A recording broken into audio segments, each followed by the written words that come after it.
Yang terhormat Bapak Ibu Dewan Guru yang luar biasa hebatnya dari UPT SD Negeri 1 Sugiwaras. Alhamdulillah, kita panjatkan puji dan syukur kehadiran Allah Subhanahu wa Ta'ala yang telah memberikan rahmatnya sehingga kita bisa berkumpul di ruangan ini dalam keadaan sehat walafiat. Bapak Ibu, saya mengucapkan terima kasih atas ketersediaannya mengikuti kegiatan ini. Kegiatan yang akan kita laksanakan yaitu mengenai diseminasi menyebarkan pemahaman dan penerapan budaya positif. Ini merupakan salah satu tugas dari pendidikan guru penggerak pada modul 1.4. Baiklah Bapak Ibu, sebelum kita mulai kegiatan ini, marilah kita bersama-sama mengucapkan lafaz basmalah. Bismillahirrahmanirrahim. Bapak Ibu, tujuan pertemuan kita yaitu menyampaikan pembelajaran dari konsep inti dari modul budaya positif. Sebelum kita lanjut ya Bapak Ibu, mana semangatnya ini? Semangat. Oke Bapak Ibu, nanti kalau saya sebutkan SD Negeri 1 Sugiwaras, Bapak Ibu silakan sebutkan jawab dengan luar biasa. Oke, siap? Siap. SD Negeri 1 Sugiwaras. Luar biasa. Oke, sekali lagi. SD Negeri 1 Sugiwaras. Luar biasa. Oke, terima kasih Bapak Ibu. Tepuk tangan dulu kita. Oke, kita lanjut ya Bapak Ibu. Sekarang kita membahas yaitu masalah apa itu budaya positif. Kira-kira Bapak Ibu, menurut Bapak Ibu itu budaya positif itu apa? Ada yang bisa bantu Bapak Ibu? Ya. Bismillahirrahmanirrahim. Menurut saya budaya positif itu adalah pembiasaan hal-hal yang baik. Terima kasih Ibu. Ya, budaya positif itu adalah pembiasaan hal-hal yang baik ya. Budaya positif yaitu perwujudan dari nilai-nilai atau keyakinan universal yang diterapkan di sekolah. Nah, kira-kira Bapak Ibu, yang dikatakan tadi katanya adalah pembiasaan yang baik ya. Yang seperti apa itu? Di sekolah kita ini kira-kira apa yang sudah kita terapkan tentang budaya positif ini Bapak Ibu?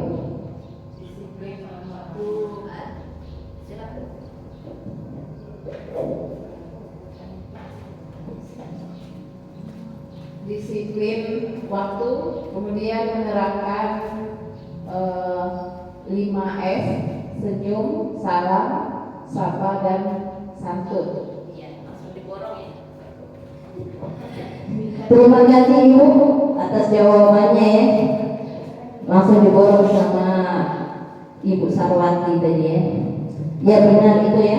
Itu merupakan budaya positif yang sudah diterapkan di sekolah kita ya. Walaupun kita sendirinya tidak tahu kalau sebenarnya itu itu yang dikatakan sebagai budaya positif. Jadi yang dikatakan sebagai budaya positif itu karena pembiasaan yang baik-baik. Dia mempunyai nilai-nilai atau keyakinan universal.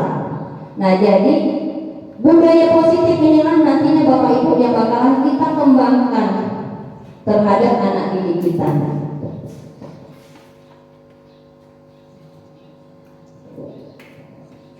Nah, di sini ada konsep inti budaya positif. Nantinya yang akan saya terangkan Bapak Ibu, inilah ya bagian-bagiannya. Yang pertama, perubahan paradigma pembelajaran. Yang kedua, disiplin positif. Yang ketiga, nilai-nilai kebajikan. Yang keempat, motivasi perilaku manusia. Keyakinan kelas, kebutuhan dasar manusia, posisi kontrol seorang guru, dan segitiga restitusi. Kira-kira Bapak Ibu, yang masih asing di telinga Bapak Ibu itu tentang apa ya? Yang terakhir segitiga restitusi. Oh iya, segitiga restitusi. Nanti kita bahas ya, Bapak Ibu. Sementara yang kita bahas yaitu sekarang tentang perubahan paradigma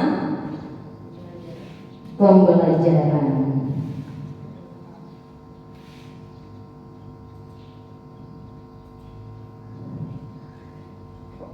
Pembelajaran dengan paradigma baru merupakan pembelajaran yang dirancang berdasarkan prinsip berdiferensiasi sehingga peserta didik belajar sesuai kebutuhannya berdasarkan tahap perkembangannya sesuai teori psikologi modern untuk mewujudkan profil pelajar Pancasila. Nah, di sana ada kata-kata berdiferensiasi, Bapak Ibu. Kira-kira berdiferensiasi itu apa sih menurut Bapak Ibu?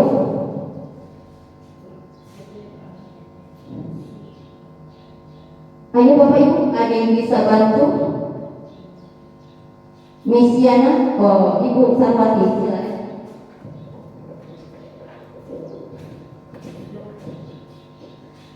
Prinsip berdiferensiasi itu merupakan pembelajaran yang disesuaikan dengan kebutuhan dan kemampuan siswa atau anak. Ya, terima kasih Bu untuk jawabannya itu tepat ya. Jadi pembelajaran dengan paradigma baru ini kita membawa prinsip berdiferensiasi. Jadi kita itu harus mengajar siswa atau murid kita, anak-anak kita dengan melihat kemampuan dan kebutuhan anak-anak kita. Misal seperti ini, ada bahasanya satu ukuran untuk semua. Contohnya misal seperti ini Bapak Ibu. Di kelas Bapak Ibu jumlah siswanya ada 20. Ada 20, kemudian kita seluruh anak itu memakai sepatu dengan ukuran yang sama. Ukurannya misal kita kasih 32. Anak 20 siswa kita suruh dengan memakai sepatu ukurannya sama.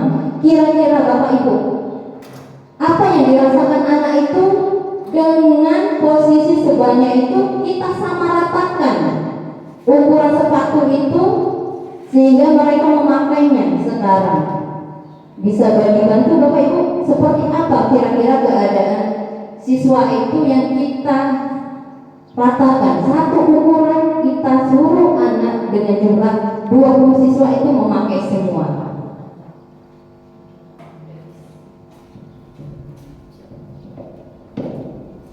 Menurut saya, yang pertama mungkin karena dengan satu ukuran sepatu yang sama, misalnya 42 ukuran, anak ada kurang lebih bisa 10 orang. Jadi kalau seluruh anak pakai sepatu dengan nomor yang sama, saat mereka memakainya ada yang kekecilan mungkin, ada yang kebesaran, ada yang pas. Nah, seperti itu menurut saya. Terima kasih. Tidak bisa disamakan intinya. Terima kasih Bu Yana atas jawabannya. Jadi seperti itu Ibu Bapak ya. Sekarang pendidikan yang harus kita laksanakan yaitu pendidikan yang sesuai dengan kebutuhan anak, sesuai dengan kemampuan anak. Jadi kalau kita ibaratkan dengan satu ukuran dipakai untuk semua, itu tidak bisa. Kita dulu pernah dengar istilah guru menjadi pusat center ya, center teacher. Kita juga mendengar student center. Ya Bapak Ibu, kalau dulu itu guru yang menjadi pusatnya, menjadi center. Mungkin yang diberlakukan tadi, yang satu ukuran untuk semua. Tapi sekarang kita sudah berbalik, sudah berbeda zaman, dan pendidikan yang diharapkan oleh pemerintah itu sudah sekarang berpusat ke murid. Makanya kita harus menggunakan prinsip diferensiasi itu tadi. Kita benar-benar waktu mengajar atau pembelajaran yang kita beri ke anak-anak benar-benar atau betul-betul kita sesuaikan dengan kemampuan keadaan anak ya, seperti apa. Dengan bagaimana Bapak Ibu kita mengetahui kemampuan anak-anak, misalnya di bawah umur ya. Di awal kita kan sering menggunakan asesmen. Nah, kita bisa menggunakan itu sebagai apa namanya penilaian kita. Dari asesmen awal kita sudah tahu seperti apa anak itu. Ditambah lagi kita harus mengetahui juga latar belakang anak ya. Kita lihat kelebihan dan kekurangan anak. Ini yang sangat penting ya Bapak Ibu. Sehingga nantinya waktu mau pembelajaran kita bisa menyesuaikan mana kemampuan anak, mana kebutuhan anak. Tidak bisa kita menyamaratakan kebutuhan anak itu ya Bapak Ibu ya. Bisa dipahami ya Bapak Ibu ya? Bisa.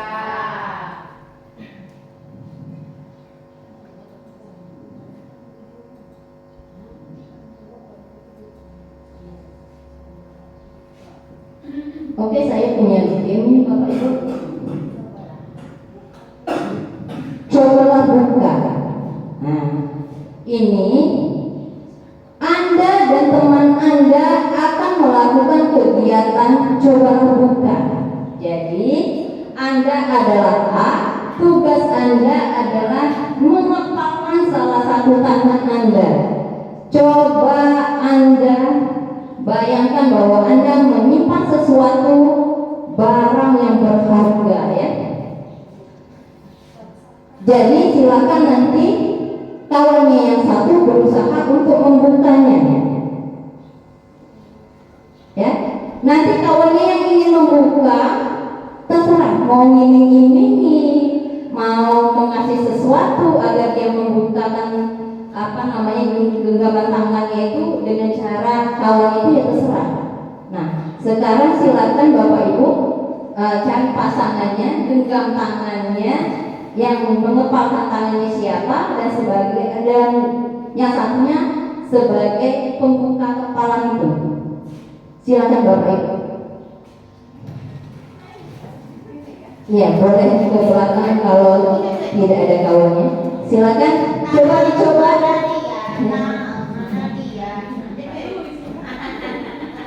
Silakan satu saja yang mengepal Ibu, satu berusaha membuka kepala kawannya. Sepasang. Ya. Iya, yang mengepal bisa berusaha semampunya.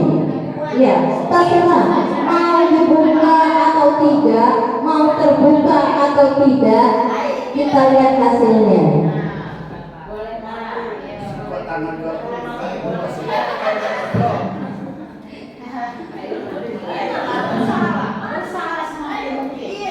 Bagaimana Bapak Ibu?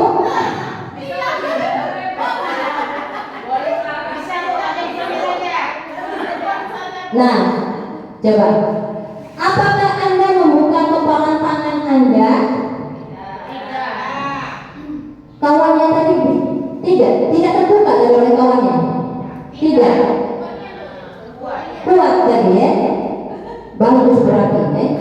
Berarti mungkin yang mau membuka itu kurang makan atau belum sarapan ya.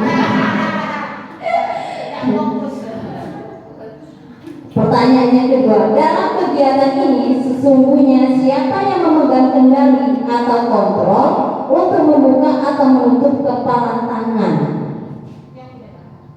Siapa?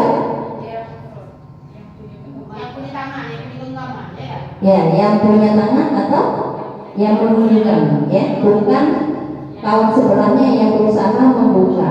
Ya, dalam artian Bapak Ibu, yang menjadi kontrol atau kendali itu adalah diri kita sendiri, bukan orang lain ya.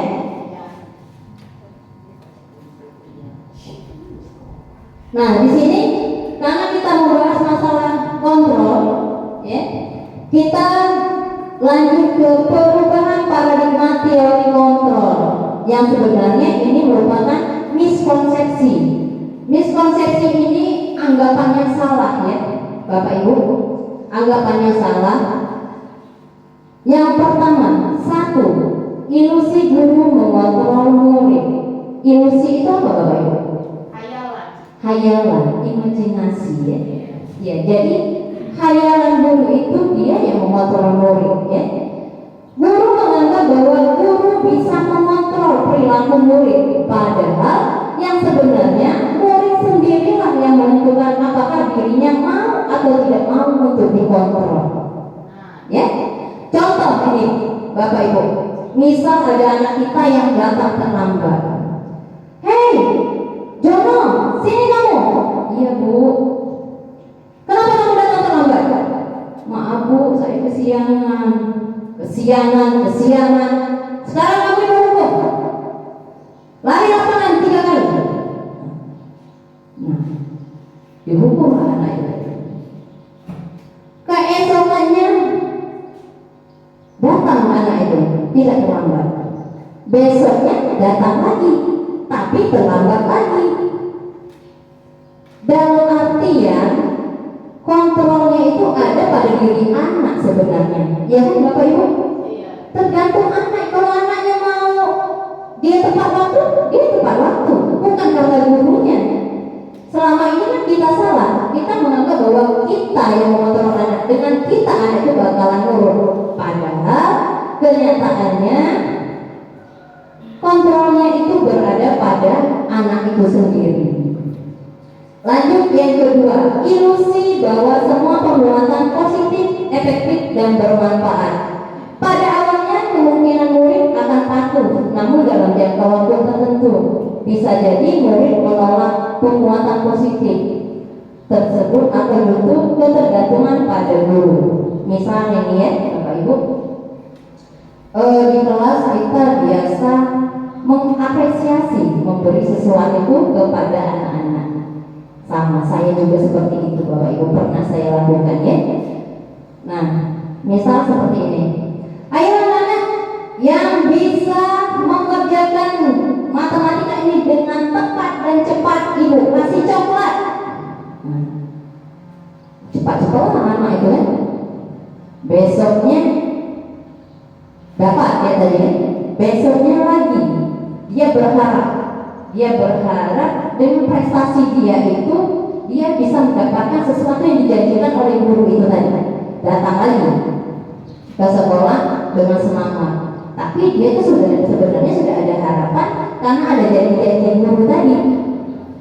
Datang lagi dan pada waktu mengerjakan soal, ayo siapa yang duluan maju? Ibu kasih permen. Datanglah, duluanlah anak itu maju. Dengan harapan ada permen tadi, dia semakin semangat. Besoknya datang lagi ke sekolah dengan lebih semangat. Ya, ternyata sudah yang ketiga, keempat kalinya, dan kelima kalinya ternyata ibunya tidak mengapresiasi apa-apa lagi, sehingga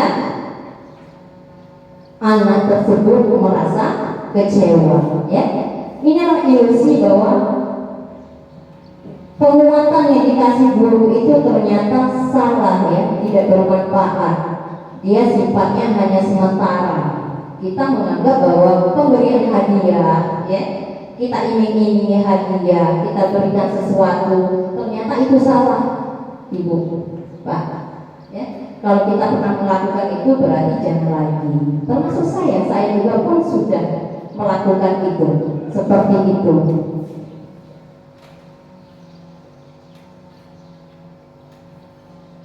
Yang ketiga, ilusi bahwa kritik membuat orang merasa bersalah dapat menguatkan karakter. Pada kenyataannya, murid akan mengembangkan dialog diri yang negatif, namun guru tidak menyadari. Dan lanjut yang keempat, yaitu ilusi bahwa orang dewasa memiliki hak untuk memaksa.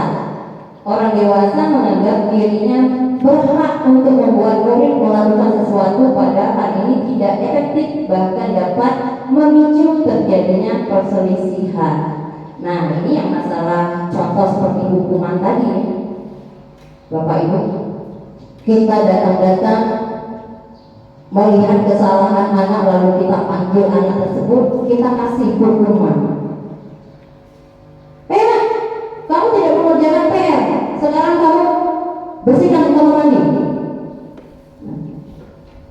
Besoknya seperti itu dan seperti itu terus, dan pada akhirnya kita menganggap bahwa yang awalnya kita menganggap bahwa hukuman yang kita berikan itu bisa merubah anak menjadi disiplin, pada kenyataannya sebenarnya hanya membuat mental anak itu rusak. Dia merasa rendah diri, bahkan bisa memunculkan rasa kebencian, kekecewaan. Ya, Bapak Ibu. Makanya hal ini merupakan miskonsepsi yang selama ini kita artikan bahwa ini adalah kebenaran. Ternyata ini salah. Jadi nanti Bapak Ibu, kalau kita sudah melakukan teori kontrol yang ada 4 tadi, jangan kita lakukan lagi ya Bapak Ibu ya. Iya.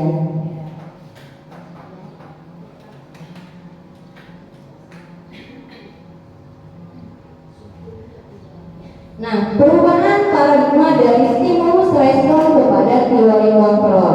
Itu tadi ya, stimulus respon menganggap bahwa realita atau kebutuhan kita itu sama. Padahal pada teori kontrol itu kebutuhan kita berbeda. Semua orang melihat hal yang sama, padahal kita memiliki gambaran yang berbeda. Orang lain bisa mengontrol saya, hanya Anda yang bisa mengontrol diri Anda. Ingat ya Bapak Ibu, yang bisa mengontrol diri kita adalah kita sendiri, bukan orang lain. Dalam artian berarti kesadaran. Oke, lanjut lagi Bapak Ibu. Masih semangat Bapak Ibu?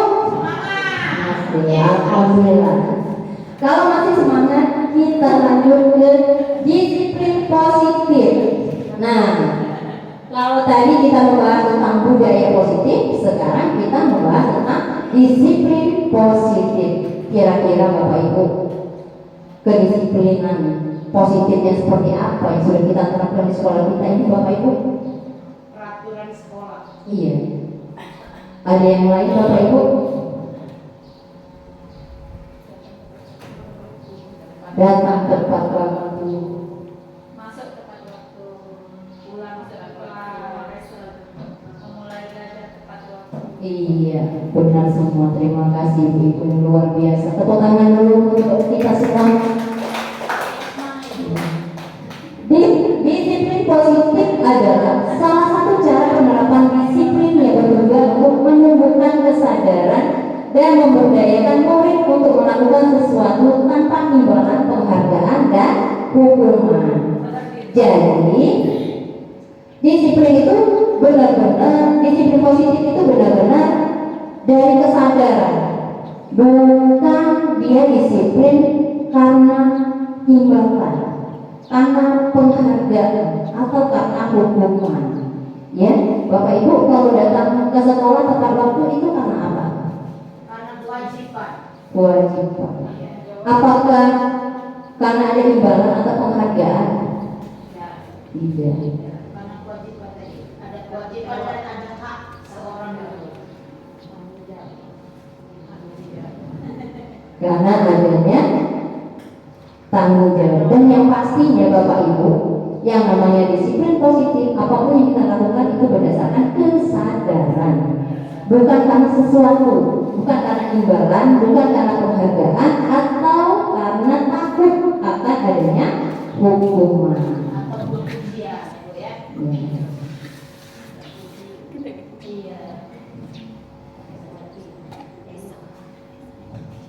Nah, kita lanjut Ibu-ibu. Nilai-nilai kebajikan universal ya, ini sudah tidak asing lagi ya Bapak Ibu, sudah pernah dilihat. Yang berhubungan dengan nilai-nilai kebajikan itu fokus ke profil pelajar Pancasila, sudah tidak asing lagi ya. Nah, di profil pelajar Pancasila ini kita ada 6 dimensi yang perlu kita kuatkan untuk anak-anak kita. Yang pertama apa Bapak Ibu? Beriman, bertakwa kepada Tuhan yang Maha Esa. Yang kedua, kebinekaan global. Lanjut yang ketiga, bergotong royong. Lalu ada apa lagi Bu? Kreatif, bernalar kritis dan mandiri.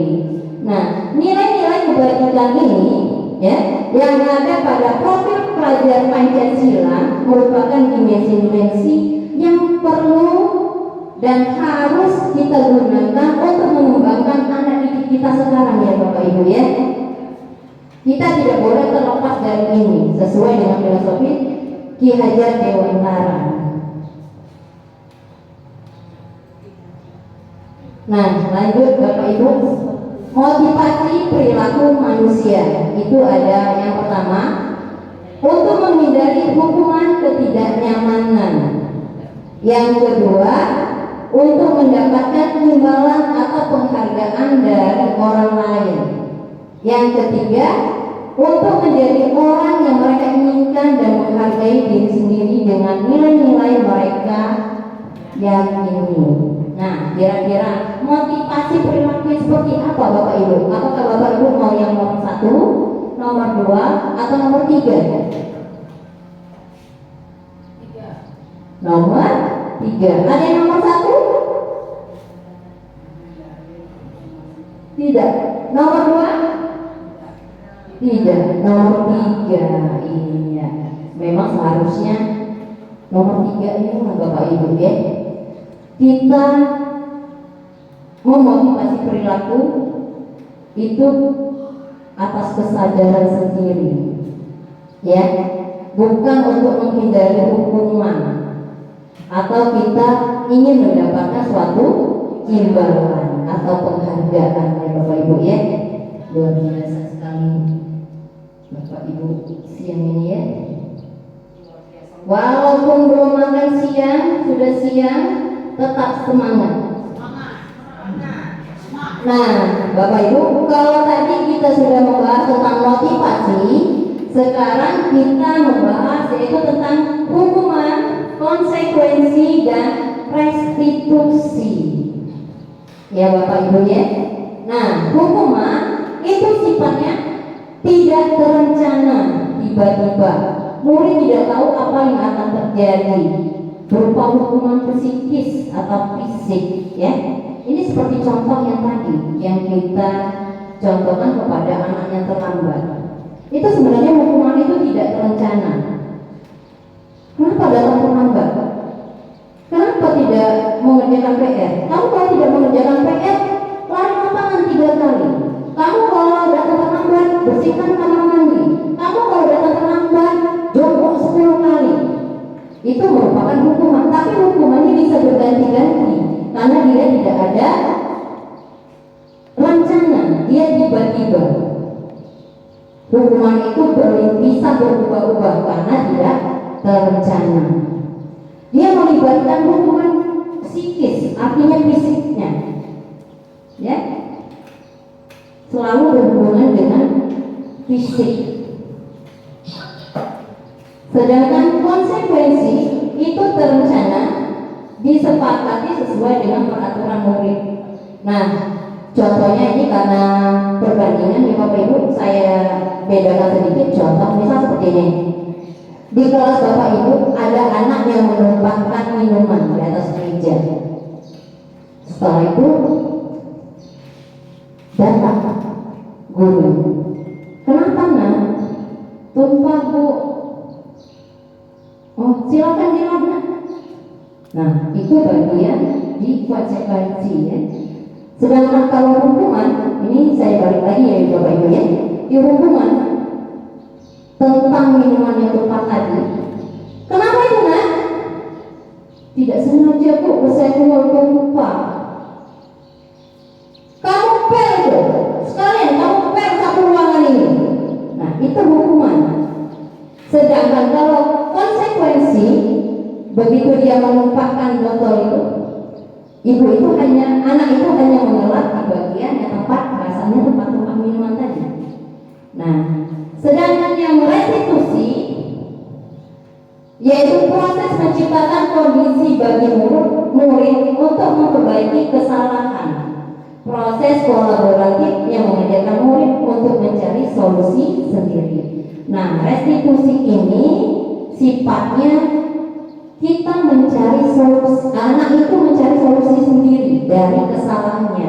Jadi tugas kita sebagai guru hanya memberikan pertanyaan yang mengarah ke kesalahannya dia mencari solusinya. Misal seperti ini, minuman yang tadi ya, yang ditumpahkan ke meja. Kenapa nak? Tidak sengaja bu, kesenggol jadi tumpah. Terus ini kita apakan? Dilap bu, ya pintar. Lapnya ada di mana nak?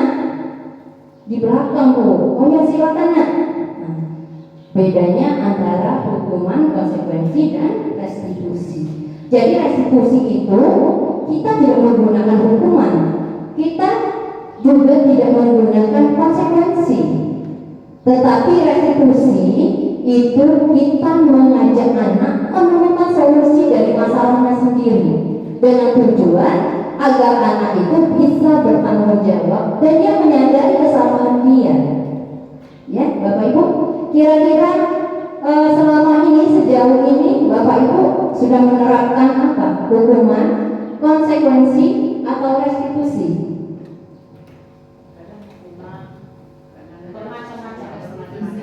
Bermacam-macam ya. Iya. Kalau konsekuensi kita sudah dibuat ya, sudah disepakati. Iya. Nah, ini ya Bapak Ibu, kalau untuk hukuman bagi kita guru itu kalau bisa dihilangkan, sedangkan konsekuensi bila perlu dihindari atau kita hilangkan juga. Dan yang perlu kita lakukan yaitu restitusi. Setiap anak punya masalah kita gunakan restitusi, tidak lagi kita menggunakan hukuman atau konsekuensi ya Bapak Ibu ya. Jadi bahasanya tidak pakai kekerasan, tidak ada perasaan kekecewaan, tapi anak itu merasa bahwa dirinya bisa menemukan masalah dia mencari solusi dia, dan dia juga belajar bertanggung jawab atas kesalahan anak tersebut ya.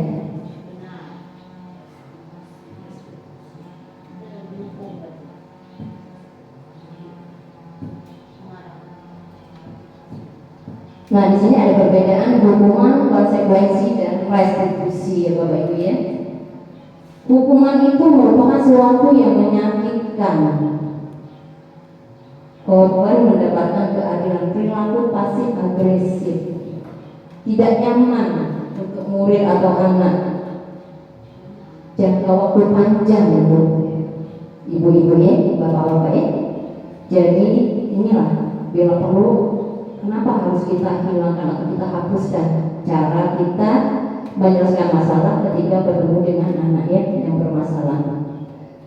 Konsekuensi semua sesuatu harus terjadi, tetapi tetap tidak nyaman untuk murid ya. Nah, yang benar itu memang restitusi ya. Itu merupakan pilihan yang tepat untuk kita, sehingga masalah itu terpecahkan tanpa menyakiti anak tersebut ya. Nah Bapak Ibu, tadi kita sudah membahas tentang hukuman, konsekuensi dan restitusi. Baik, kita sedikit pemanasan Bapak Ibu ya.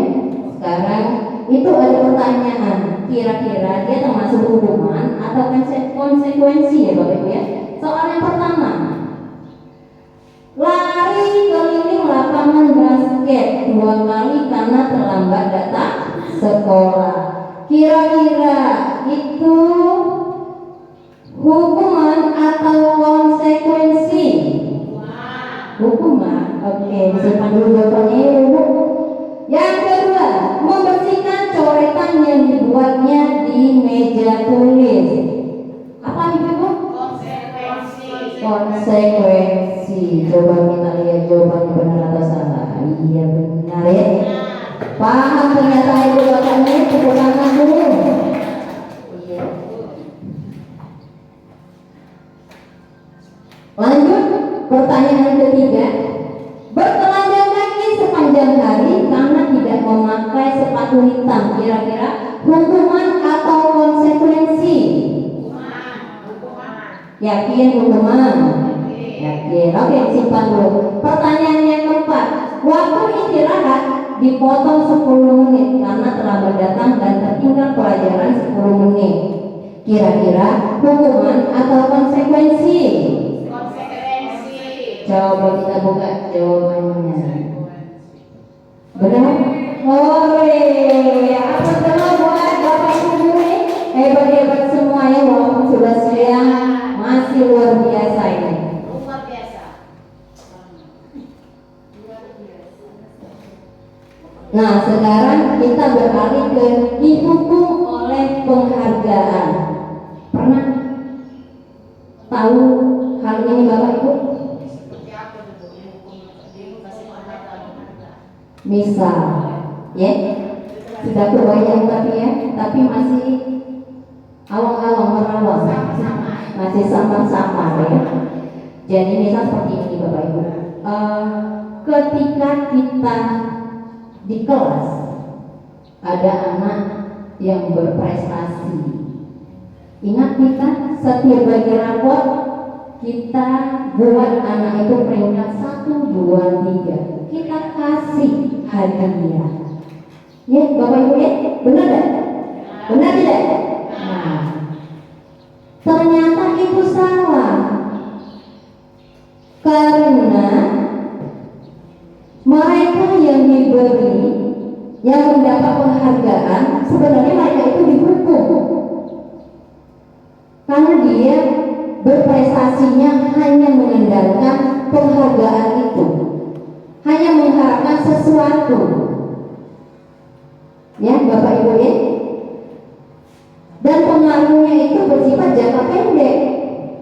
Kalau seandainya gurunya tidak mau memberikan lagi, kemudian dia prestasinya akan menurun.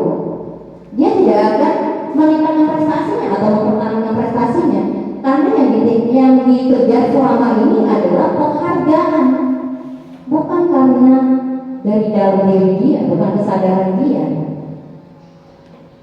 Bisa jadi yang dapat penghargaan yang biasa mendapat tiba-tiba tidak mendapat di sekolahnya yang baru, atau dia sudah tidak punya semangat lagi, hilang semangatnya.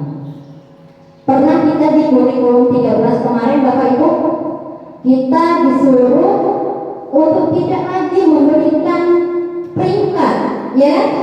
Nah, sebenarnya ini tujuannya. Karena kita itu sebenarnya tidak tahu kalau sebenarnya penghargaan itu sebenarnya bukan malah membuat motivasi. Kenyataannya sebenarnya dia menghukum diri. Kita hukum anak itu ya dengan penghargaan.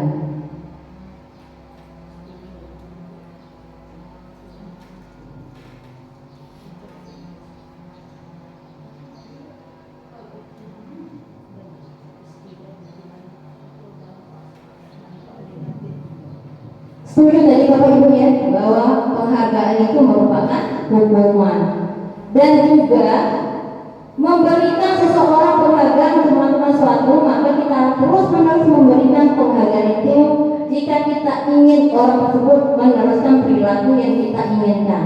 Orang yang berusaha berhenti merokok atau orang yang berusaha diet menguruskan badan, bila diberikan penghargaan nanti pasti tidak berhasil.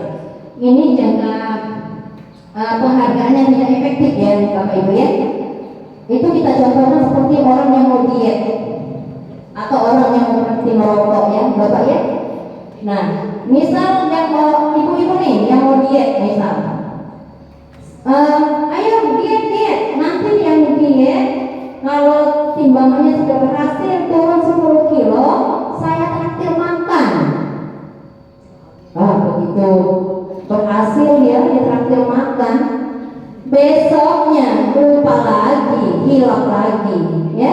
Nah, jadi seperti itulah kenapa penghargaan dikatakan sebagai tidak aktif ya. Ibu Elo ya. Iya, elok. Elok. Karena buntu.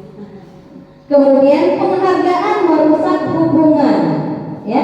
Kenapa dikatakan bahwa penghargaan ini bisa merusak hubungan? Misal seperti ini Bapak Ibu,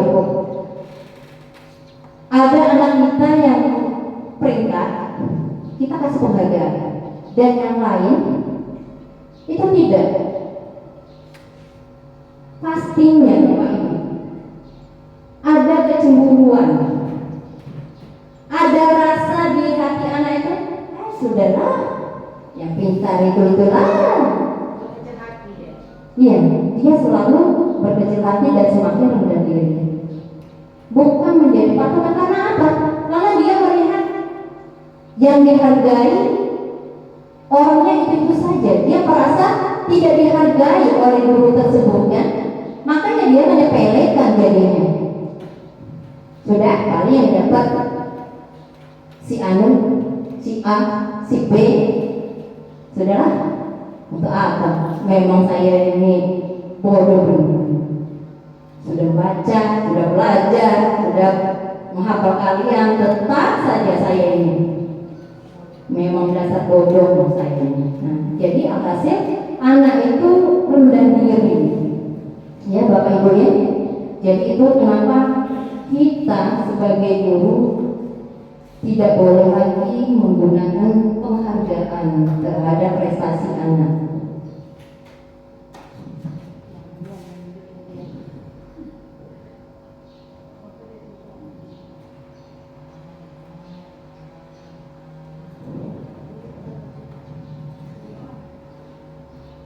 Nah, ini ada apa yang harus kita lakukan ya, yaitu dengan cara motivasi dalam diri.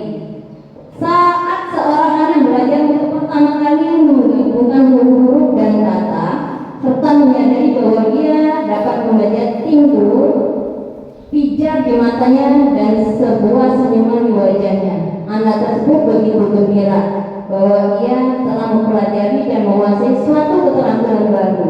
Kesadaran akan kemampuannya bahwa dia sudah dapat membaca sesungguhnya sudah merupakan sebuah penghargaan. Jika kita memberikan penghargaan kepada seorang anak pada saat dia sedang merasa bangga dengan pencapaian sendiri, maka kita akan mengambil kegembiraan yang saat itu sedang dirasakan secara alamiah. Jadi Bapak Ibu, ya, untuk mengatasi tadi ya, yang penghargaan tadi, memberi penghargaan ke anak ya, itu dengan cara kita memberi bentuk apresiasi ya, kita kenal dengan bentuk apresiasi bahasanya kalau sekarang itu ya.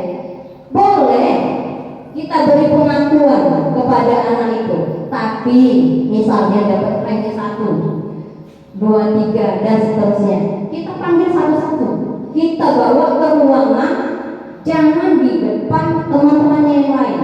Kita panggil 4 mata, boleh kita puji anak itu. Ibu bangga nak sama anak ibu luar biasa. Gimana nak cara belajarnya anak ibu sampai rankingnya bisa bertahan dan prestasinya meningkat? Boleh kita seperti itu ya Bapak Ibu ya. Kita panggil. Jangan kita umumkan, apalagi kita kasih penghargaan ya Bapak Ibu ya. Atau boleh kita melakukan pengakuan di depan kelas.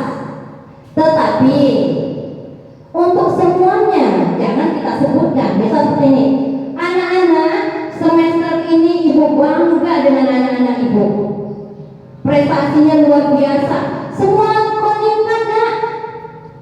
Kita tepuk tangan dulu nak atas prestasi yang kita dapat. Nah seperti itu nak, apa Bapak Ibu ya, kita boleh memberi pengakuan terhadap anak itu dengan cara seperti itu tadi ya Bapak Ibu ya. Kemudian beri pengakuan secara konsisten, fokus terhadap proses bukan pada hasil. Nah, untuk penilaian seperti ini Bapak Ibu, kita harus lebih Yang kita nilai adalah prosesnya, bukan hasilnya. Ibu-ibu atau bapak kalau memberi nilai, kita melihat hasilnya atau prosesnya? Prosesnya. Ya kalau hasilnya 100 tapi prosesnya dari hasil mencontek, nah itu kenapa dikatakan bahwa fokus terhadap proses bukan pada hasil, ya Bapak Ibu ya. Oke, sampai sini masih semangat Bapak Ibu? Kita lanjut dengan keyakinan kelas ya Bapak Ibu ya. Keyakinan kelas, mengapa keyakinan kelas bukan peraturan kelas? Nah, Bapak Ibu mungkin sudah pernah membuat kesepakatan, ya, kesepakatan kelas, ya Bapak Ibu ya, atau sudah mendengar dan tahu tentang peraturan. Mungkin yang agak asing itu keyakinan, ya. Keyakinan itu berisi nilai-nilai kebajikan secara universal yang diyakini bersama untuk diterapkan dalam membentuk disiplin positif. Sedangkan kalau kesepakatan itu berisi tata cara dalam membentuk disiplin positif yang disepakati bersama untuk diterapkan beserta segala konsekuensinya. Dia ada konsekuensi, sedangkan di keyakinan dia tidak ada konsekuensi, ya Bapak Ibu ya. Sedangkan peraturan itu berisi aturan yang dibuat oleh satu pihak untuk dijalankan bersama beserta segala konsekuensinya. Nah, kalau keyakinan itu dibuat bersama-sama, artinya misal keyakinan kelas itu yang membuat adalah antara guru dan murid. Kesepakatan pun sama. Tapi kalau peraturan itu dibuat sendiri, tidak dibawa. Misal peraturan seperti ini. Kalau lampu merah dalam lalu lintas artinya apa? Berhenti. Apakah membuat aturan itu seluruh warga Indonesia Raya ini dipanggil? Tidak kan, Bapak Ibu? Ya. Dia hanya dibuat oleh satu pihak, tapi yang mengikuti semuanya. Itulah yang dikatakan sebagai peraturan. Sedangkan kesepakatan itu dibuat tetapi memiliki konsekuensi. Sedangkan keyakinan itu dibuat secara bersama, tapi dia tidak memiliki konsekuensi. Dia hanya membentuk disiplin positif. Dia punya nilai-nilai kebajikan. Nah, ini Bapak Ibu, kalau seandainya Bapak Ibu ini kan belum pernah membuat bagaimana membuat keyakinan kelas. Nah, keyakinan kelas itu bersifat abstrak, berupa pernyataan universal, dibuat dalam pernyataan positif. Sedikit saja agar mudah diingat, tak perlu banyak-banyak kata-katanya ya Bapak Ibu ya. Sesuai dengan kondisi kelas dan sekolah sehingga mudah diterapkan. Semua warga kelas dilibatkan saat membuat keyakinan.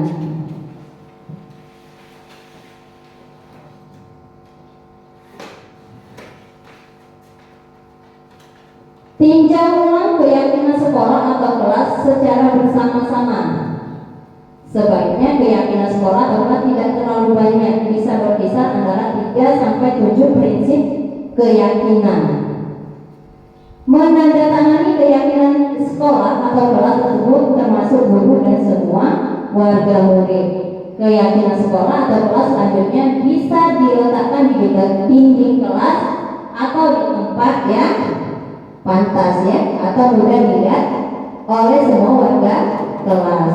Nah Bapak Ibu, kemarin saya sudah membuat keyakinan kelas. Di sana saya sudah menerapkan ya, menjelaskan mengapa perlu keyakinan kelas ya. Ini sudah saya lakukan kemarin. Curah pendapat peraturan apa yang disepakati. Jadi membuatnya Bapak Ibu, yang pertama sebelumnya kita jelaskan ke anak-anak tentang keyakinan kelas itu seperti apa.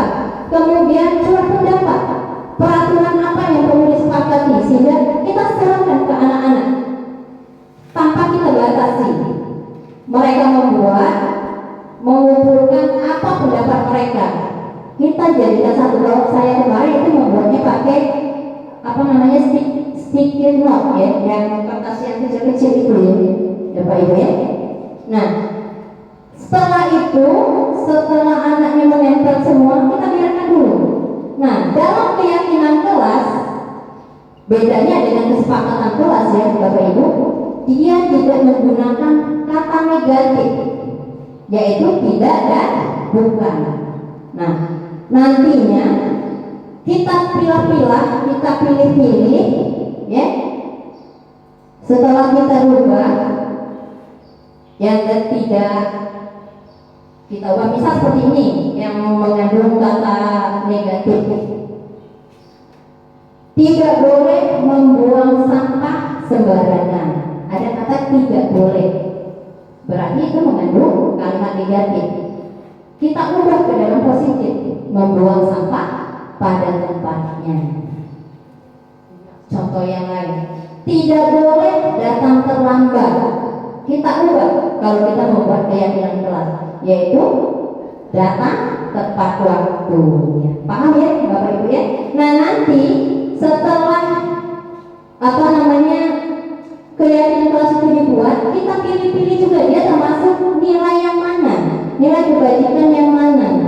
Ya, tidak usah banyak-banyak Bapak Ibu. Nanti kita kelaskan, artinya kita pisah-pisah. Ya, misal kalau ada kata-kata yang agak menyangkut tentang menghormati, berarti kita gabungkan ke semuanya tentang menghormati ya. Atau tentang kata tertib, kita lihat kata-katanya anak-anak itu kan berbaur. Nanti kita jadikan satu, kita pisah-pisah. Dan nanti kita pilih di akhir ya. Kita tentukan apa namanya kesepakatan keyakinan itu. Tidak usah banyak-banyak ya. Yang penting anak itu bisa melaksanakan dan bisa diingat. Nah, setelah kita buat ya Bapak Ibu, sudah kita pilih keyakinan kelasnya seperti apa, nilai kebajikannya apa, kita pasang di poster. Begitu sudah dipasang di poster, jangan lupa kita adakan tanda tangan, baik guru atau muridnya, itu dalam arti menyetujui keyakinan kelas yang sudah kita buat. Ya Bapak Ibu ya, ini contoh kemarin yang sudah saya buat, keyakinan kelas 6. Ya Bapak Ibu ya, dan saya tempel juga, itu ada di dinding, langsung saya tempel. Nantinya Bapak Ibu silakan, kalau yang belum punya keyakinan kelas dan mau mencoba dan harus mencoba, silakan ya Bapak Ibu ya. Apakah wali kelas saja Bu kesepakatan kelas itu? Keyakinan kelas, Ya. keyakinan kelas sebenarnya bisa untuk seluruh warga sekolah, bukan hanya di kelas. Kalau di kelas berarti antara murid dan gurunya saja.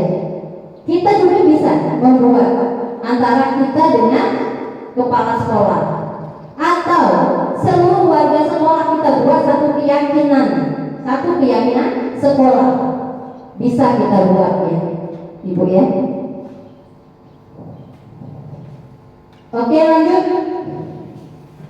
Kita ke kebutuhan dasar manusia. Kebutuhan dasar manusia adalah segala sesuatu yang kita lakukan untuk mendapatkan apa yang kita inginkan. 5 kebutuhan dasar manusia: bertahan hidup, makan, pakaian, tempat tinggal, keamanan, dan kesehatan, kasih sayang dan rasa diterima, penguasaan, kebebasan, ya. Inilah 5 kebutuhan dasar manusia. Kebutuhan dasar kita itu ini sudah mendunia ini ya Bapak Ibu ya. Semua mengakunya hanya 5 dasar kita itu.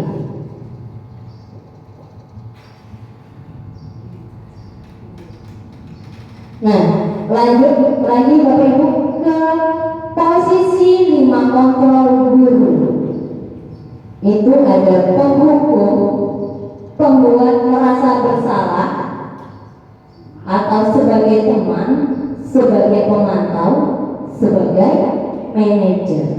Ya, Bapak Ibu, untuk lebih memperdalam, kita lihat dari tampilan video nantinya Bapak Ibu bisa secara tidak langsung mengetahui membedakan mana posisi kontrol kita ini sebagai siapa, sebagai penghukum, sebagai pembuat merasa bersalah, sebagai teman, sebagai pemantau, atau sebagai manajer.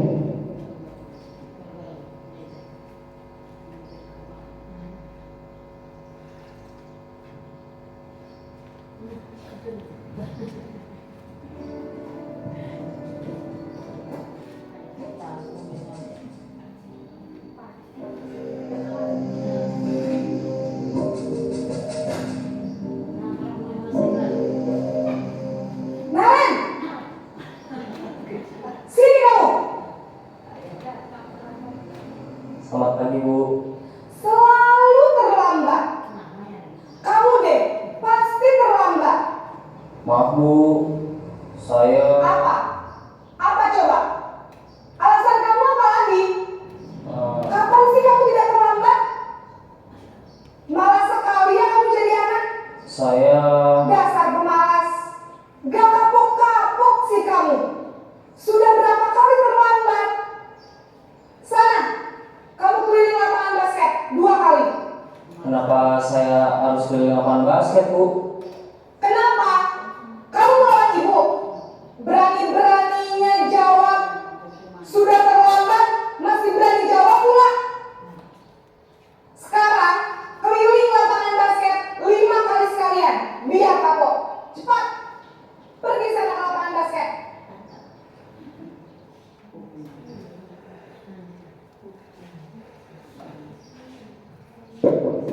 Nah, itu tadi posisi kontrol guru sebagai apa yang tadi Bapak Ibu?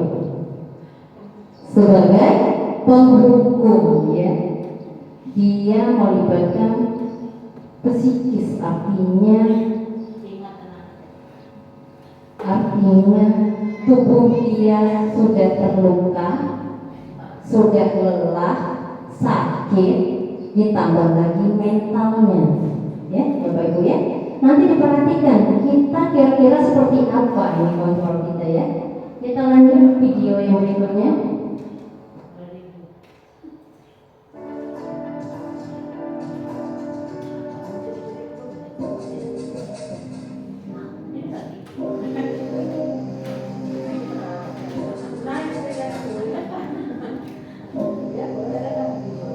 Naren,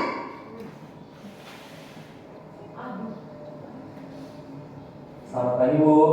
Naren. Kamu kenapa terlambat lagi, nak? Ya Tuhan, Naren. Kamu senang ya bikin ibu susah ya? Kalau kamu terlambat lagi, nanti ibu yang ditegur bapak kepala sekolah, nak. Disangka ibu tidak bisa membina kamu. Duh, gimana ini? Maaf Bu. Duh, Gusti Naren. Kamu suka ya kalau ibu ditegur bapak kepala sekolah? Terus, sekarang ibu harus tulis apa yang di buku absen? Ini kamu sudah sering terlambat loh. Ibu harus apa coba? Maaf Bu. Maaf sekali. Ya sudah, lain kali jangan bikin ibu susah lagi ya nak ya. Ibu tidak akan kuat lagi kalau kamu begini terus. Bisa jantungan kalau ibu ditegur bapak kepala sekolah. Sana cepat ke kelas. Maaf ya Bu. Maaf sekali. Nah, ini teori kontrol sebagai pembuat rasa bersalah. Nah, siapa yang pernah seperti ini? Saya pernah seperti ini. Video yang pertama juga saya pernah, ya Bapak Ibu ya. Kita lanjut lagi Bapak Ibu. Video yang berikutnya.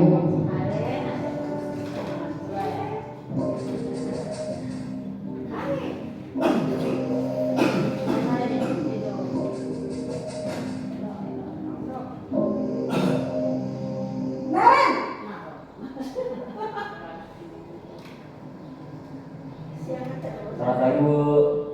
Wah, sudah jam berapa ini nak? Terlambat lagi ya sayang.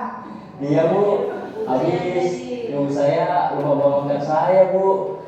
Kamu malah menyalahkan ibu kamu. Kamu bukannya anak yang larinya paling kencang. Kok terlambat sih? Iya Bu, saya memang terlambat bangun tadi. Jadi biarpun saya lari kencang, tetap gak kekejar Bu. Ya sudah sana. Nanti lain kali larinya lebih kencang lagi ya. Biar gak terlambat lagi. Bikin seneng ibu. Demi ibu. Bisa kan? Bisa lah Bu. Ya sudah sana masuk kelas. Ibu beresin urusan absen kamu. Kamu ini ada-ada saja.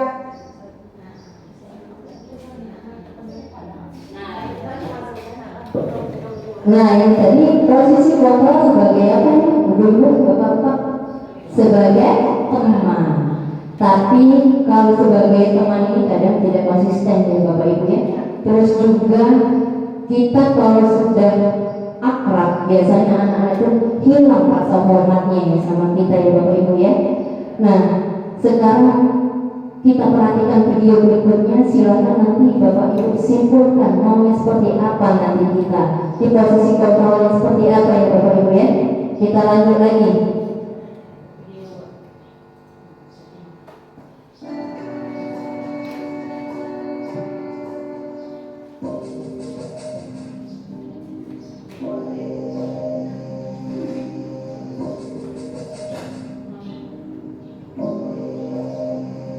Naren,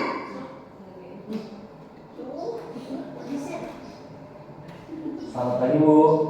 Naren, apa peraturan sekolah kita tentang jam berapa kita harus masuk sekolah nak? Kita harus di sekolah jam 7 Bu. Iya betul, sekarang sudah jam 7.20. Naren sudah tahu konsekuensinya jika terlambat hadir. Paham Bu, saya harus tinggal kelas pas jam istirahat selama 20 menit. Iya benar, konsekuensinya demikian. Jadi nanti jam 9.30 pas istirahat, kamu harus tinggal di kelas, kerjakan tugas tambahan untuk ketertinggalan kamu, ya? Baik Bu. Sebagai apa tadi bapak ibu? Sebagai pemantau. Kira-kira bapak ibu, kalau kita itu dipantau terus, diawasi terus, risih kan? Risih ya. Nah, anak-anak pun kalau kita menjadi guru yang selalu mengawasi anak, yang selalu memantau, itu pun tidak akan menjadikan anak itu menjadi lebih dewasa atau lebih cekatan. Bahkan dia merasa risih, merasa tidak senang karena selalu merasa diawasi terus oleh ibu itu. Bisa saja dia akal-akalan kan, tahu ibu itu mau mengawasi saya, ibu itu sembunyi-sembunyi.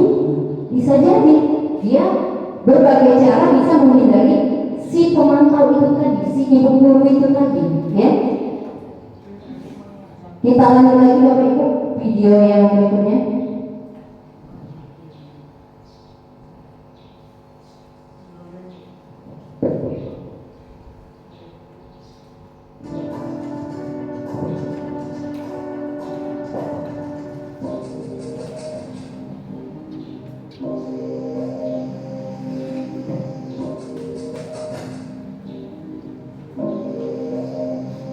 Naren,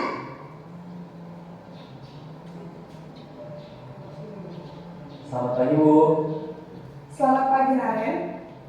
Maaf Bu, saya terlambat. Iya, sekolah masuknya jam 7, sekarang sudah jam 7.20. Jadi sekarang bagaimana ini Naren? Maaf Bu, saya lupa setel alarm saya semalam. Baiklah, menurut kamu, keyakinan sekolah yang mana yang perlu kamu tingkatkan? Menghargai diri sendiri dan orang lain mungkin ya Bu. Setuju. Jadi, apakah Naren meyakini prinsip saling menghormati tersebut? Iya Bu, saya meyakininya. Apakah Naren bersedia memperbaiki masalah keterlambatan ini? Bersedia Bu. Bagaimana kamu akan perbaiki masalah keterlambatan ini? Saya akan coba untuk tidak lupa menyetel alarm saya Bu. Baik, kalau kalian lupa nyetel alarm di rumah, ada orang yang kira-kira bisa bantu mengingatkan tidak? Ada Bu, kakak saya, Kak Emma. Ada lagi selain Kak Emma? Selain Kak Emma, ada ibu saya. Baik, jadi yang mengingatkan Naren adalah Kak Emma dan ibu kamu ya. Kira-kira akan mulai setel alarm kapan nih Naren? Setelah pulang sekolah, akan segera saya lakukan. Baik, jadi Naren akan setel alarm untuk bangun besok pagi dan akan diingatkan oleh kakak dan ibunda Naren ya.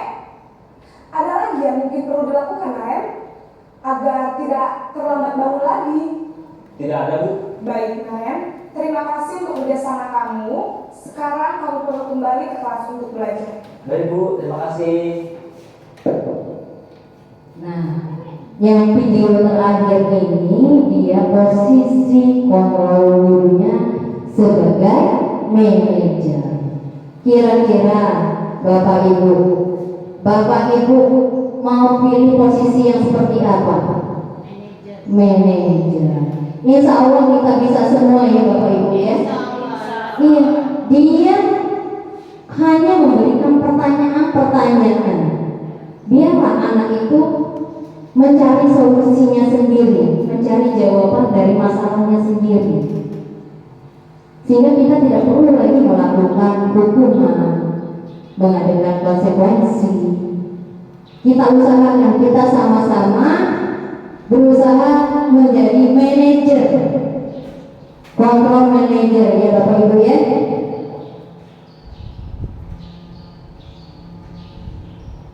Lima posisi kontrol restitusi. Ini Bapak Ibu ya yang sering terjadi. Kalau pada penghukum guru itu berbuat menghardik, menunjuk-nunjuk, menyakiti, menyindir ya. Itu yang dilakukan oleh guru ketika dia berada pada motivasi penghukum ya. Kalau dia sebagai pembuat rasa bersalah, dia bahkan berceramah menunjukkan kekecewaan mendalam, sehingga kita benar-benar bisa membuat anak itu merasa bersalah. Sebagai teman, membuatkan alasan-alasan untuk murid-muridnya. Tapi awas, hati-hati, nanti kita jadi andalan oleh anak-anak tadi ya. Ibu yang CS, SD, tenang saja dengan ibu Yana itu. Tidak bakalan dihukum, pasti saja itu. Itu hati-hati ya, Bapak Ibu ya, kalau kita berperilaku kontrol sebagai teman dan sebagai pemantau itu menghitung dan mengukur, itulah tadi sifatnya dia selalu mengawasi. Dan manajer yaitu mengajukan pertanyaan-pertanyaan. Dia hanya berlaku sebagai ya cuma tanya-tanya, lembut, tidak marah-marah. Biarlah kita tanyakan, dia jawab sendiri supaya dia belajar menyelesaikan masalahnya ya Bapak ya. Belajar mandiri, belajar bertanggung jawab.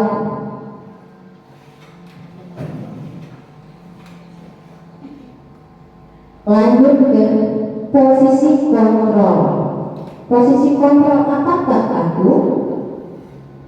Kamu tidak memakai sepatu warna hitam, jadi tidak usah memakai sepatu sampai pulang. Nah, itu posisi kontrol apa itu? Sebagai, ayo,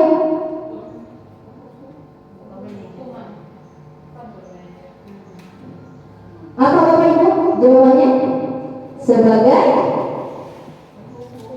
penghukum ya. Lanjut soal berikutnya. Kamu tidak kasihan sama Bapak Ibu jika Bapak Ibu kena marah kepala sekolah karena kamu tidak mengumpulkan tugas. Itu sebagai iya, coba kita lihat benar atau tidak. Benar ya, pembuat rasa bersalah. Kemudian, ayo ingat tidak bantuan Bapak selama ini? Ayo bantu Bapak ya, demi Bapak. Ini kira-kira posisi kontrol apa?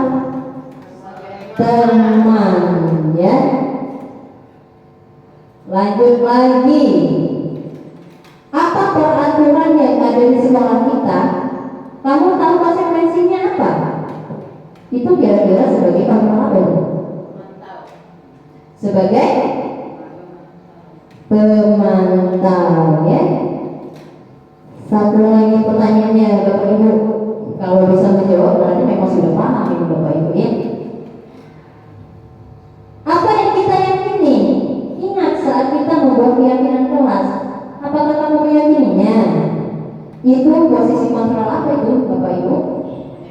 Manajer. Yang terakhir tadi ya, kita STEM. Oke, kita lihat jawabannya benar atau salah? Iya benar, ya. Tepuk tangan dulu Bapak Ibu, sudah siap nih? Oke, kita briefing dulu. Kalau saya katakan halo, Ibu Bapak jawab hai. Sedangkan kalau saya jawab katakan hai, Ibu Bapak jawab halo. Halo Bapak Ibu. Hai. Hai hai. Halo hai. Hai halo. Halo halo. Iya masih bodoh. Terima kasih, tepuk tangan lagi Bapak Ibu.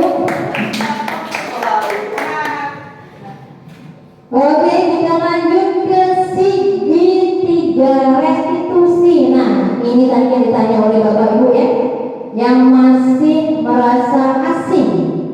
Kalau yang lainnya mungkin sudah terdengar, tapi kalau yang ini apa itu segitiga restitusi? Tahunya segitiga sama kaki, segitiga sama sisi. Nah, yang ini kok segitiga restitusi ya? Suatu proses dialog yang dijalankan oleh guru agar dapat menghasilkan murid yang mandiri dan bertanggung jawab, ya.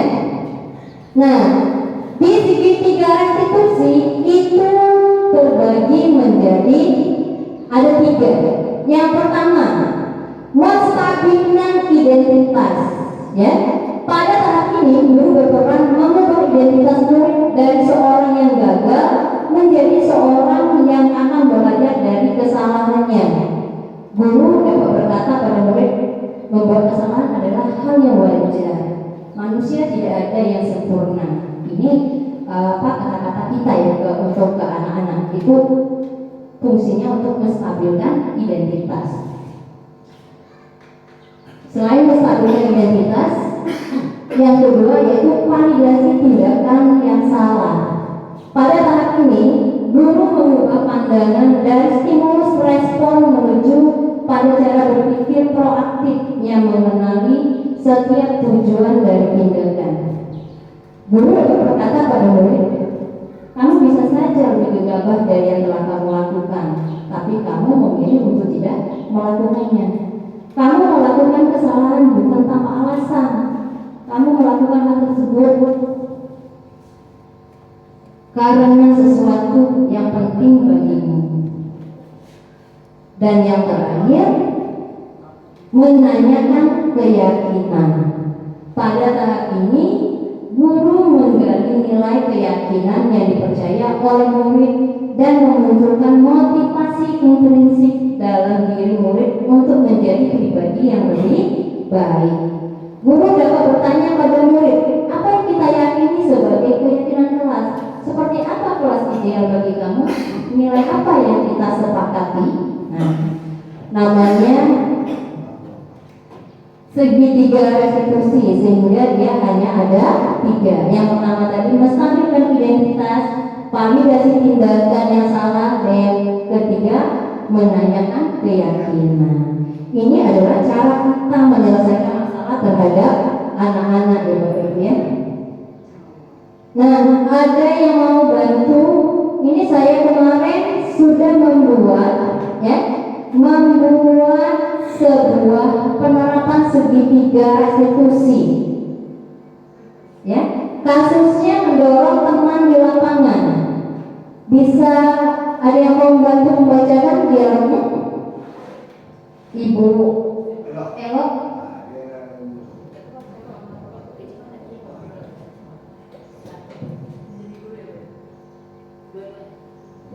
Selamat siang Ibu, apa kabar? Siang Bu, saya baik-baik saja. Baik, Ibu mendengar ada kejadian di lapangan tadi. Bisa kamu ceritakan apa yang terjadi? Iya Bu, saya mendorong Rafa karena dia merebut bola dari saya. Saya marah dan tidak bisa mengendalikan emosi saya.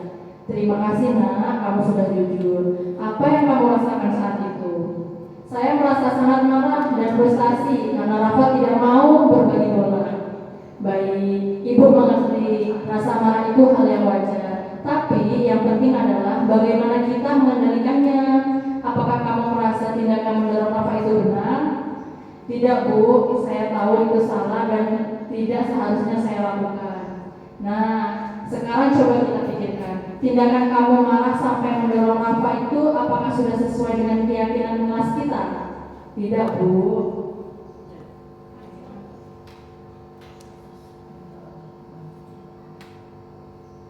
Menurut kamu, keyakinan apa yang sudah dilanggar? Saling menghormati teman dan tidak dapat mengendalikan emosi Bu. Ya betul. Menurut kamu, saling menghormati dan mengendalikan emosi itu penting tidak untuk kamu? Penting Bu. Baik. Kalau menurut kamu itu penting, keyakinan apa yang harus kamu lakukan pada saat kamu sedang marah?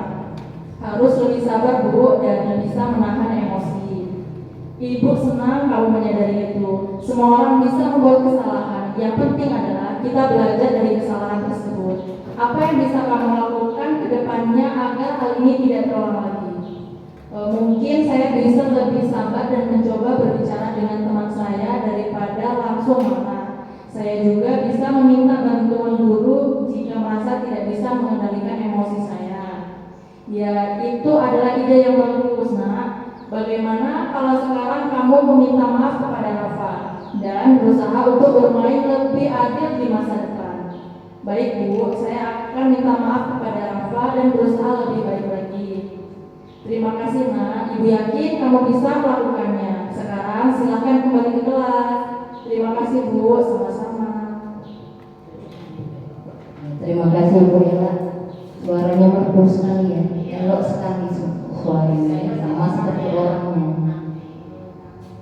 Nah, ini tadi kasus mendorong teman di lapangan, ya, yang saya selesaikan masalah ini dengan menggunakan segitiga restitusi, ya, Bapak Ibu ya.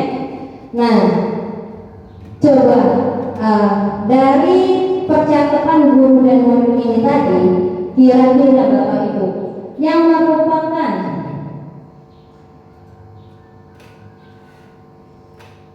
menstabilkan identitas itu yang mana Bapak Ibu?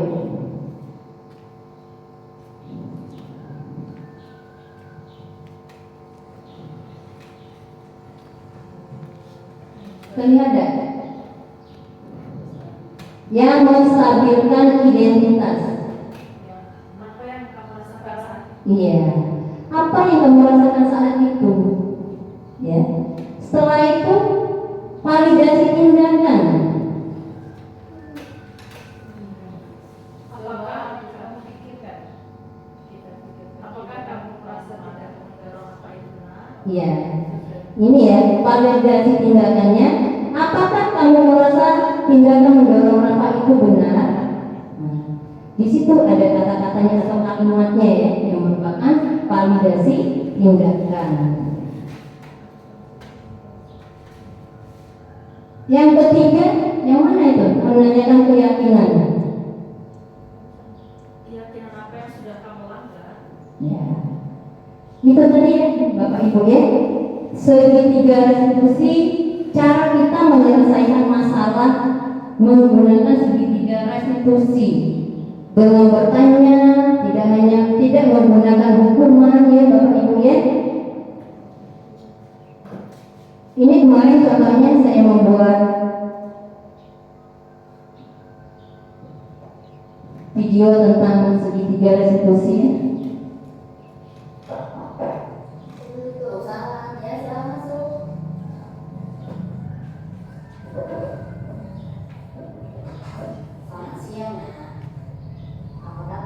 Siang Bu, saya baik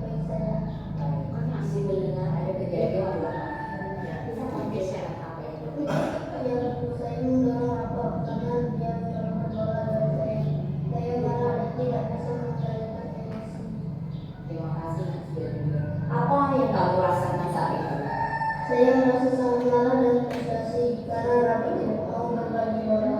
Baik, Ibu mengerti. Rasa marah itu hal yang wajar. Tapi yang penting adalah bagaimana kita menghindarinya.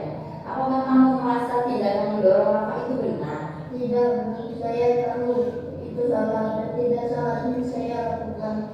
Nah, sekarang coba kita pikirkan. Tindakan kamu marah sampai mendorong Rafa, apakah sesuai dengan keyakinan kelas kita? Tidak, Menurut kamu, keyakinan apa yang sudah dilanggar? saling menghormati teman dan mengendalikan emosi. Ya, betul. Menurut kamu, saling menghormati dan mengendalikan emosi itu penting tidak untuk kamu? Penting, Baik, kalau menurut kamu itu penting, keyakinan apa yang harus kamu lakukan pada saat kamu sedang marah? harus lebih sabar dan bisa menahan emosi. Ibu senang kamu menyadari itu. Semua orang bisa membuat kesalahan.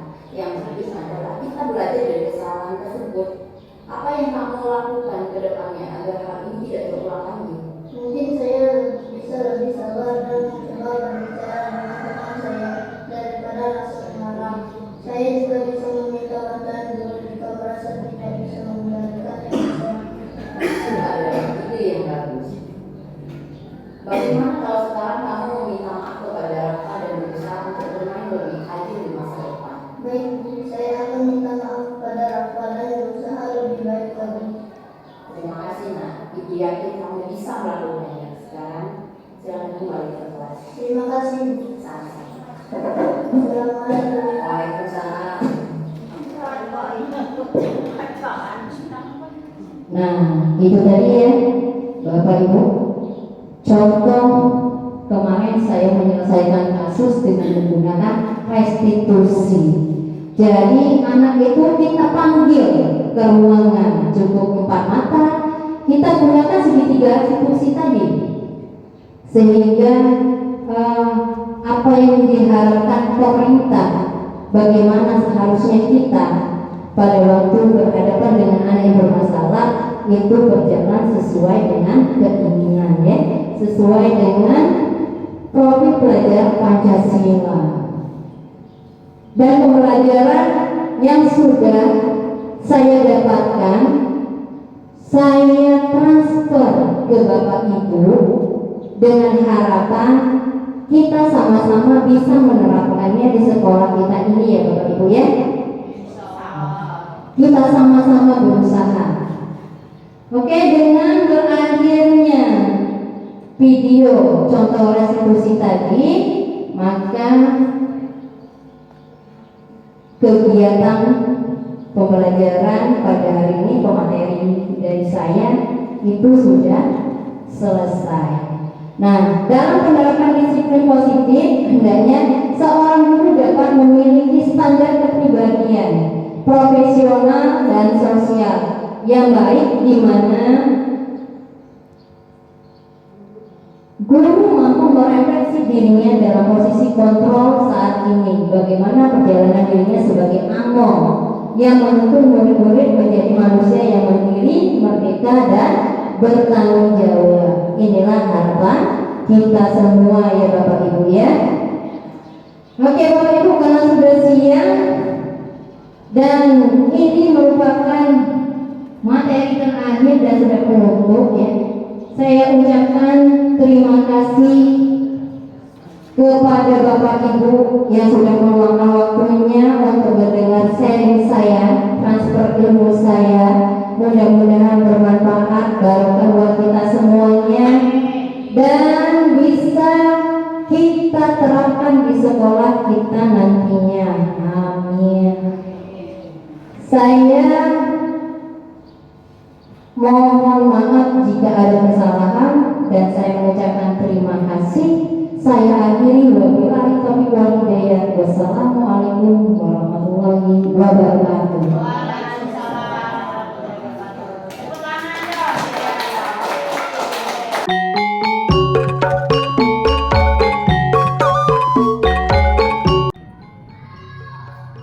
Assalamualaikum warahmatullahi wabarakatuh. Nama saya Julham dari kelas 6. Saya senang sekali diajak diskusi dengan ibu guru untuk mengendalikan emosi dan amarah dari perilaku teman saya. Saya harus banyak belajar bersabar dan dapat menghormati teman-teman. Assalamualaikum warahmatullahi wabarakatuh. Nama saya Sarwati dari SD Negeri 1 Sugiwaras. Saya selaku salah satu dari rekan sejawat Ibu Mena Sanjaya. Setelah mengikuti kegiatan diseminasi budaya positif yang disampaikan oleh Ibu Mena, saya menjadi paham mengenai hukuman dan penghargaan yang tidak seharusnya dilakukan. Dan juga mengenai posisi kontrol seorang guru, yaitu yang paling tepat sebagai manajer. Saya juga mendapat wawasan bagaimana menyelesaikan masalah dengan segitiga restitusi, di mana guru tidak boleh memberi hukuman kepada murid. Sebaliknya, guru memberikan kesempatan kepada murid untuk menemukan jalan keluar dari permasalahannya sendiri, sehingga murid menjadi lebih mandiri dan bertanggung jawab. Saya pun tersadar cara saya selama ini yang saya lakukan masih kurang tepat. Untuk itu, saya akan memperbaiki dan menerapkan ilmu yang saya dapatkan dari kegiatan diseminasi budaya positif. Terima kasih kepada Ibu Mena atas berbagi praktek baiknya. Semoga kita dapat membangun budaya positif di SD Negeri 1 Sugiwaras. Wassalamualaikum warahmatullahi wabarakatuh.